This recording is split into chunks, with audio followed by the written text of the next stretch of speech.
अस्सलाम वालेकुम रहमतुल्लाहि वबरकातुहू। हमने जवाब शिकवा और शिकवा के जो अशार है ना वो मिला के पढ़ने का एक सिलसिला शुरू किया हुआ है। उसी सिलसिले की एक कड़ी में एक अगला शेर जो आता है शिकवा का, उसमें भी उसका लुब्बे-लुबाब भी यही है कि या अल्लाह हमने कौन सा काम ऐसा है जो छोड़ा है जिसकी वजह से हमारा इस वक्त ये हाल है। तुझको छोड़ा कि रसूल अरबी को छोड़ा, बुतगरी पेशा किया बुत शिकनी को छोड़ा, इश्क की आशुफ्ता सरी को छोड़ा, रस्म सुलमान अवैस करनी को छोड़ा, आग तकबीर की सीनों में दबी रखते हैं, जिंदगी मिस्ल बिलाल हबशी रखते हैं। इस शेर में कहता है कि अल्लाह ताला हमने कौन सी ऐसी बात को शुरू कर दिया, कौन सी ऐसी बात को छोड़ दिया तेरे शरीयत में से, कौन सी बात को हमने निकाल दिया कि जिसका हमें आज ये अजाला भुगतना पड़ रहा है। क्या हमने तुझे खुदा मानना छोड़ दिया?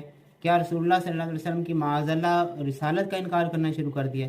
क्या हमने बुतों को फरोश करना शुरू कर दिया? हमें बुत बनाना शुरू कर दिया? क्या हमने बुतों को तोड़ना ख़त्म कर दिया? या अल्लाह हम हज़रत बिलाल हबशी रज़ियल्लाहु अन्हु की मानद ज़िंदगी को रखते हैं, इसी तरह हम ज़िंदगी गुजार रहे हैं और उन्हीं की तरह इस्लाम और रसूलुल्लाह सल्लल्लाहु अलैहि वसल्लम के आशिक हैं। लेकिन हमारा यही हाल है, हमने कोई चीज़ भी ऐसी नहीं छोड़ी जो तेरी शरीयत में हो और हम उस पर अमल नहीं कर रहे हो। लेकिन असल में हकीकत क्या है कि सारी चीज़ों पर अमल करने के बावजूद भी हमारा ये हाल है। तो इसका जवाब क्या है? कौन है तारे के आईने रसूल मुख्तार, मसलियत वक्त की है किसके अमल का मेयार, किसकी आंखों में समाया है शियारे अगयार, हो गई किसकी निगाह तर्ज सलफ से बेजार, कल्ब में सौज नहीं रूह में एहसास नहीं, कुछ भी पैगाम मोहम्मद का तुम्हें पास नहीं सल्लल्लाहु ताला अलैहि वसल्लम। तो जवाब आता है कि कौन है तारे के आईने रसूल मुख्तार, रसूल मुख्तार सल्लल्लाहु ताला अलैहि वसल्लम के आइन का कौन तारिक है, कौन उसको तर्क करने वाला है, कौन उनसे उनकी शरीयत से फिरने वाला है।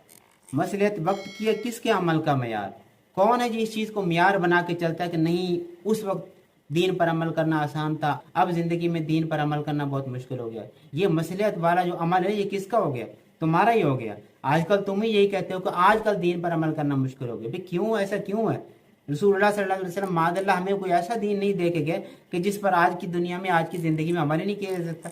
हो गई किसकी निगाह तर्ज सलफ से बेजार, तुम्हारे आबाओ अजदाद के जो कारनामे थे उनसे किसकी निगाह ऐसी है जो बेजार हो गई है। वो कहते हैं कि नहीं उन्होंने जो किया वो उस वक्त तो कर लिया बस वैसे ये वो, लेकिन आजकल वो नहीं हो सकता। क्यों नहीं हो सकता? मैं अक्सर इस बात से बड़ा फिक्रमंद होता हूँ कि कुछ लोग कहते हैं यार ये मेरी सेहत के मुताबिक नहीं है, ये मेरे जहन के मुताबिक नहीं है, ये चीज़ मेरे मिजाज के मुताबिक नहीं है, यार हर कोई नमाज नहीं पढ़ सकता, यार हर कोई ये नहीं कर सकता वो नहीं कर सकता। मैं उसको कहता हूँ कि यार मुझे ये बताओ कि अगर कोई इस तरह की बात होती कि मिजाज के मुताबिक ही दीन को शरीयत को चलाना है तो हर किसी के लिए फिर दीन भी अलग अलग होता। अगर शरीयत एक है सबकी, दीन सबका एक है, इस्लाम सबका एक है, सबका तौर तरीका सबके कानून एक हैं, तो इसका मतलब है कि जैसा भी किसी का मिजाज हो, जैसे भी किसी की सोच नीयत या गुस्सा या जो कुछ भी हो, वो उसको चाहिए कि वो हर हाल में दीन पर अमल करे, हर हाल में शरीयत पर अमल करे, हर हाल में उस कानून के मुताबिक चले, उस कानून के मुताबिक अपनी ज़िंदगी को चलाए जो कानून रसूलुल्लाह सल्लल्लाहु अलैहि वसल्लम शरीयत का बना के हमें दे के गए।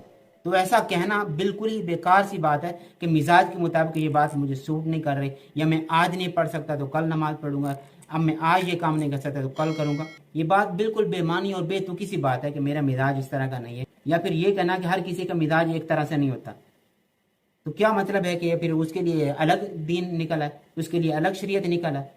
मिजाज का इससे कोई फर्क नहीं पड़ता, आपका मिजाज जैसा भी हो। अगर आपकी शरीयत एक ही चीज़ है, अगर आपका कानून एक ही चीज़ है, शरीयत में जितने अहकाम हैं वो सब के लिए बराबर बराबर हैं, सब के लिए एक जैसे हैं, कोई इसमें मिजाज की कोई मुदाखलत नहीं है।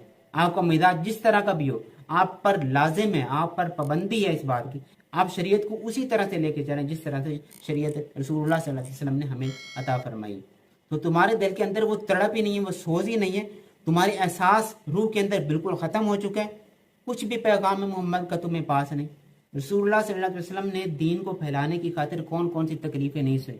रसूलुल्लाह सल्लल्लाहु अलैहि वसल्लम ने फरमाया, जिसका मफहूम यह है कि जितने भी अम्बिया कराम अलैहिस्सलाम दुनिया में तशरीफ़ लाए सबसे ज़्यादा तकलीफ़ें रसूलुल्लाह सल्लल्लाहु अलैहि वसल्लम ने फरमाया कि मुझे दी गई। तो किसकी खातिर? दीन की सरबलंदी की खातिर। नवासा रसूल सल्लल्लाहु अलैहि वसल्लम दीन की सरबलंदी की खातिर उन्होंने अपने आप को शहादत के लिए पेश किया। ये सारे दीन की सरबलंदी की खातिर बहुत सी तमाम हमारे असलाफ ने जो कुर्बानियाँ दी दीन की सरबलंदी की खातिर दी, और आज हम ही उस पर अमल करने से कासिर है। ہم ہی اپنے مزاج کے مطابق دین کو ڈالنا چاہتے ہیں، ہم ہی چاہتے ہیں کہ دین کے اندر یہ تبدیلی آ جائے، وہ تبدیلی آ جائے۔ یہ صرف تم اس دین کو، اس شریعت کو ترک کر کے اپنی زندگی کو آگے بڑھانا چاہتے ہو۔ تم صرف غیروں کی وجہ سے متاثر ہو گئے، غیروں کی ترقی سے، جو صرف ایک چمک دمک ہے، دنیا کی چمک دمک ہے، تم اس سے متاثر ہو گئے، اس کے علاوہ تمہارے اندر کچھ نہیں۔ اگر تمہارے اندر دین کی جو روح ہے آج بھی پیدا ہو جائے تو پوری دنیا کی جو دولت ہے وہ مکھی کے پر کے برابر آج بھی تمہاری نظر میں نہیں ہوگی۔ لیکن مسئلہ یہ ہے کہ تمہارے اندر وہ روح پیدا نہیں ہو رہی، تمہارے اندر وہ شریعت کا احساس، وہ درد، وہ تکلیف ہی پیدا نہیں ہو رہی جو تکلیفیں ہمارے اسلاف نے دین کی خاطر برداشت کی ہیں۔ اللہ تعالی ہم سب کو دین شریعت پر عمل کرنے کی اور اس کی قدر کرنے کی اور اس پر اپنی زندگی کو ڈھال کر اللہ تعالیٰ کے ہاں سرخرو ہونے کی توفیق عطا فرمائے۔